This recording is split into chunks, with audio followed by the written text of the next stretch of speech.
अस्सलाम वालेकुम guys, welcome back to my channel. Thank you guys, आप लोगों ने मुझे बहुत सारे मैसेज किए इंस्टाग्राम पे। मेरे फादर की तबीयत पूछी, मुझे बहुत ज़्यादा अच्छा लगा। तो इसी खुशी में आज उनकी तबीयत अब पहले से बेहतर है अल्हम्दुलिल्लाह। अब मैं उसी खुशी में आज आपके लिए हार्ट के पेशेंट्स के लिए स्पेशल डिश लेके आई हूँ जो बहुत ज़्यादा मज़ेदार है। क्योंकि देखिए लाइफ स्टाइल तो एकदम चेंज नहीं होता, इंसान को अचानक क्या बीमारी आ जाए पता नहीं चलता। क्योंकि मेरे वालिद साहब को भी कोई हार्ट की बीमारी नहीं थी, ये माइनर हार्ट अटैक आया था जो अचानक आया था। पर यह है कि अल्लाह ताला ने आप सबकी दुआओं से ये चीज़ बेटर कर दी है, दवाइयों पे हैं वो। और मुझे बहुत ज़्यादा खुशी हुई, आपने मेरे इंस्टाग्राम पे बहुत सारे लोगों ने पूछा। मैं तो न्यू यूट्यूबर हूँ पर फिर भी आप लोगों ने बहुत सारा पूछा, बहुत ज़्यादा दुआएं दी, तो आप लोग का बहुत शुक्रिया। तो इसी खुशी में मैं आपके लिए एक बहुत ज़बरदस्त आपके साथ रेसिपी शेयर कर रही हूँ। ये है गाजर का, और मतलब गाजर खीर होती है ना इस टाइप की, तो मैंने उस टाइप की खीर बनाई है, पर मैंने हार्ट के पेशेंट के लिए बनाई है। तो इसमें मैंने कोई भी चीज़ एक्स्ट्रा नहीं डाली, और आप अगर इसको बनाएंगे तो ये बहुत ज़्यादा मज़ेदार है। चलिए हम रेसिपी की जानिब चलते हैं। अस्सलाम वालेकुम guys, welcome back to my channel. कैसे मेरे व्यूवर्स, मुझे उम्मीद है आप सब खैरियत से होंगे। गाइस मैं आज आपके लिए बहुत मज़ेदार गाजर की खीर लेके आई हूँ। गाइस ये गाजर की खीर और खीरों से इसलिए डिफरेंट होगी क्योंकि मैंने आपको जैसे कि बताया है कि ये खीर हार्ट के पेशेंट्स भी खा सकते हैं। तो इस हिसाब से मैं इसमें जो ऑयली चीज़ें हैं लाइक खोया और कंडेंस मिल्क, इन चीज़ों को मैं इसमें यूज़ नहीं करूँगी, क्योंकि मेरा जो टाइटल है वो यही है कि इसको हार्ट के पेशेंट भी खा सकते हैं। ये बहुत ज़्यादा लाइट बनाऊँगी मैं। तो गाइस इसके लिए मैं सबसे पहले जो मैं आपको बता दूँ, जो मैंने लिया है, मैंने मिल्क लिया है, ये 1 किलो है जो मैंने बॉईल कर लिया है। इसमें जो ये ऑयल आ रहा है ना, इसको भी मैं छान कर बर्तन में डालूँगी क्योंकि मैंने इसको पहले पका लिया है। इसके नेक्स्ट मैंने गाजर ली है, जो मैंने गाजर इसमें डालना ज़रूरी यूँ समझी कि हार्ट के पेशेंट्स के लिए गाजर बहुत ज़्यादा मज़ेदार होती है। और इसके साथ जो मैंने किया है वो मैं भी आपको बता देती हूँ कि मैंने इसके साथ क्या किया है जो इतनी ये सॉफ्ट हो रही है। और उसके नेक्स्ट मैंने चावल लिए हैं, इनको मैं पीसूँगी। ये 1 प्याली है, ये प्याली तकरीबन 1 पाव की है, ठीक है। आप जिस हिसाब से बना रहे हैं कम ज़्यादा कर सकते हैं। ये थोड़े मैंने पापे लिए हैं इसके साथ, ये 4 से 5 अदद आप पापे लेना। इससे इसका जो टेस्ट है वो क्रिस्पी भी आएगा और मज़ेदार भी आएगा। और ये पापे इसमें खोए वाला काम करेंगे, मैं आपको उसका तरीका बताऊँगी। और मैंने शुगर इतनी ली है, ये भी 1 पाव है। अब डिपेंड करता है आपके कि आप मीठा कैसा खाते हैं, मतलब कम खाते हैं, ज़्यादा खाते हैं या नॉर्मल खाते हैं, या आप अपने टेस्ट के मुताबिक कम ज़्यादा कर लीजिएगा। चलिए अब हम सबसे पहले दूध को एक बॉल में डाल के चूल्हे पे रखते हैं, और उसके मैं बाद आपको ये दिखाती हूँ कि गाजर के जो शक्ल है वो कैसे आई है। इसको सिंपल पानी में बॉयल किया है हमने, नॉर्मल पानी में, और उसके बाद मैं बस इसके साथ अब ये कर रही हूँ।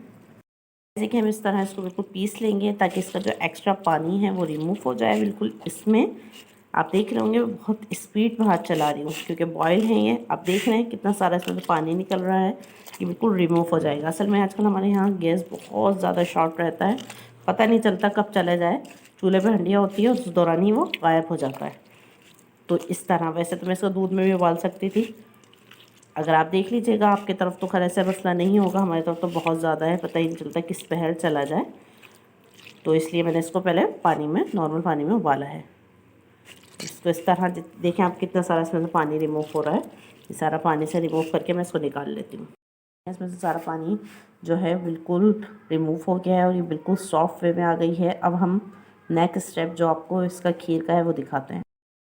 बिस्मिल्लाहिर्रहमानिर्रहीम। गाइस एक बार तो हम दूध को पका चुके हैं, अब इस दूध में हम इलायची डालेंगे और थोड़ा सा केवड़ा डालेंगे, और फिर ये जो हमारी गाजर हुई हुई है, जो हमने बताया आपको कैसे हमने बॉईल करी है, हमने आपको दिखा दिया। अब ये गाजर इसमें हम शामिल कर देंगे, बिस्मिल्लाहिर्रहमानिर्रहीम।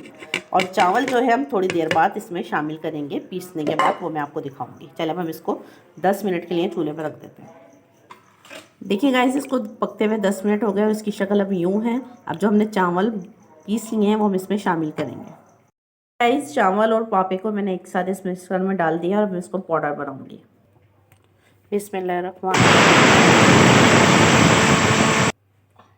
गाइस इसको थोड़ा दरदरा ही पीसेंगे ताकि जो ये पापे का जो टुकड़े हैं वो मुंह में इस तरह आए, और जैसे दूध में जब पकेंगे तो ये खोए की तरह आएंगे बिल्कुल। और हमारे ज़रा थोड़ा गैस शॉर्ट है तो इस वीडियो को बनने में बहुत ज़्यादा टाइम लग जाएगा आपको पेश करने में, पर यह है कि मैं आपको इसका फाइनल टच भी दिखाऊंगी। गाइस हमने इसको पीस लिया है, पापे और चावल को। आप देख सकते हैं कितना ज़बरदस्त इसका जो है पाउडर बना है और एक आध जो मैंने थोड़ा सा इस तरह भी डाल दिया है पापा। ये देखें, आप देख सकते हैं टुकड़ों में थोड़ा थोड़ा बड़ा। और ये जो इसकी ये सबसे मेन जो क्वालिटी है ना, ये देखें, ये शायद मैं आपको इसकी क्रिस्प की जो आवाज़ है वो मैं आपको सुना नहीं सकती, पर ये मुंह के अंदर जब आएगी बहुत मज़ा देगी। चलें हम अब इसको मिल्क के अंदर शामिल करते हैं। गाइस देखिए, अब मैंने इसमें जो है अपने चावल और पापा को शामिल करना है, पर गाइस इसके लिए हमने एक हाथ से स्पून चलाते रहना है, वरना इसमें लम्स पड़ जाएंगे। और उसको हमने इसके बाद अच्छी तरह पकाना है। और चीनी हम बिल्कुल लास्ट में डालेंगे जब ये ठीक हो जाएगी और ये चीज़ें इसके अंदर अच्छी तरह पक जाएंगी, क्योंकि चावल जो हैं वो कच्चे हैं, वो पके हुए नहीं हैं। तो इसलिए चावल को डन होने में तकरीबन 15 से 20 मिनट लगेंगे। गाजर तो जो है हमारी डन हुई भी है, पर ये है जो चावल हमने डाले हैं वो डन नहीं है।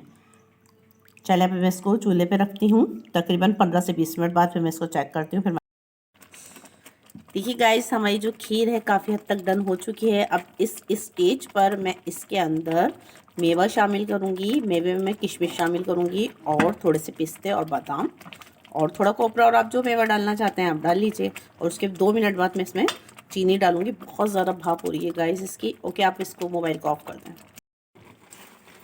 गाइस अब मैं इसमें चीनी शामिल कर रही हूँ। बिस्मिल्लाहिर्रहमानिर्रहीम। और बस अब इसको चीनी डालने के बाद थोड़ी सी ये पतली हो जाएगी। अब तो खैर काफ़ी थिक हो रही है। फिर हम इसको 3-4 मिनट और पकाएंगे और फिर हम इसको थोड़ी देर बाद आके चेक करेंगे कि इसकी फ़ाइनल टचिंग क्या है। गाइस हमारी खीर जो है वो माशाल्लाह से बिल्कुल ठंडी हो चुकी है। अब हम इसे डिश आउट कर लेते हैं प्यारी सी डिश में। बिस्मिल्लाहिर्रहमानिर्रहीम। मेरा तो पिंक कलर फेवरेट है, तो इसलिए मुझे पिंक कलर की बॉल, डिश वगैरह सब बहुत पसंद है। आपकी मर्ज़ी है, आप जिस भी बॉल में आप इसको चाहें निकाल सकते हैं। देखिए गाइस, हमने डिश में निकाल लिया है। अब इसमें मैं थोड़ा सा मेवा डाल देती हूँ। ये वो मेवा है जो हार्ट के पेशेंट के लिए नुकसानदेह नहीं होता है, क्योंकि मैंने पूरी ही खीर ऐसी बनाई है कि जिसमें कोई भी फैट वाली चीज़ ऐसे है नहीं। और जो दूध था वो भी नॉर्मल गाय का दूध लिया था हमने और उसको हमने अच्छी तरह पकाया है। देखिए, और गाइस हम इसके बाद आपको जो एक रेसिपी देने वाले हैं वो चिकन के रोल होंगे। वो भी हार्ट के पेशेंट के लिए होंगे और वो भी बहुत ज़्यादा मज़ेदार होंगे, तो उन्हें भी देखना ना भूलिएगा। ये रेसिपी आपको इसके बाद मिलेगी चिकन के रोल की। ठीक है गाइस, हमारी मज़ेदार गाजर की खीर तैयार हो चुकी है। आई होप गाइस आपको हमारी ये खीर बहुत पसंद आएगी। अगर वीडियो पसंद आए, लाइक, कमेंट एंड शेयर करना ना भूलें। और मेरे फादर के लिए भी दुआ करना ना भूलें। क्या पता किसकी दुआ कब लग जाए। अगर वीडियो पसंद आए, लाइक, कमेंट एंड शेयर करना ना भूलें। Thank you for watching. अल्लाह हाफिज़। अल्लाह निगहबान।